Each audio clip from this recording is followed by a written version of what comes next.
All right, everyone, welcome back. So you see here what the final drawing looks like. And now we're picking up from where part one left off. So from part one, we had the line work done. And so now I'm starting to work on the color. Now you see me putting in like this one solid color over the entire drawing.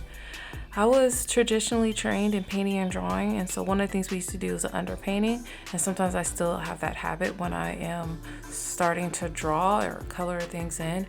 And what this does is it allows you just to focus on the values and how the light is going to help form or help define the shapes of the character. So this again this prevents you from being distracted by color. Sometimes we're like, oh, I really want, to highlight this area, so I'm going to give it a bright color.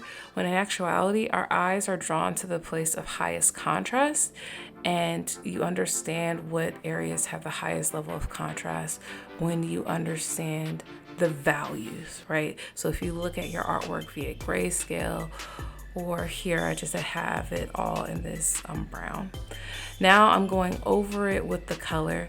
You can see that I'm not maintaining the values that I brought out. It was more for me just to quickly think about, okay, this is how I want the light to move across this character. Before I was trying different blending modes, but now I just decided to hand draw some of the ripples in the clothing and trying to define the shape. Now here, a lot of it, you see me do strokes and then erase it. And I'm just figuring out how I want to stylize this, what looks good, what feels right for me. I work professionally in the industry as an artist.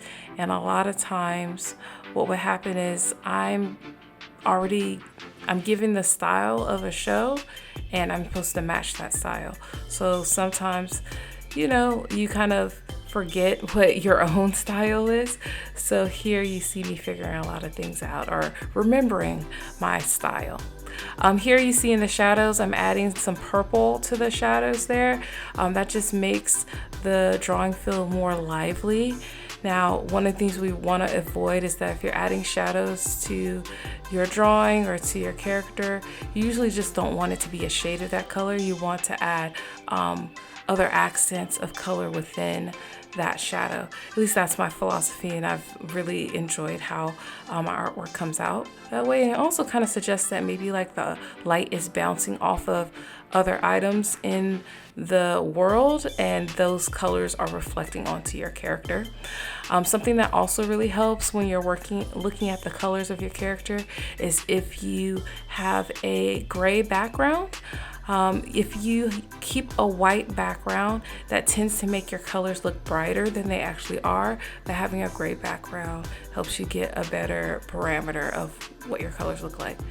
Well, right now I'm figuring out like what her face looks like and how do I want to do the outlines. Do I want a rim light over some areas and what areas have just the black outline. So this is a lot of me just kind of discovering the character and just enjoying the process and playing around with the brushes. So I hope you enjoy and I'll talk to you later.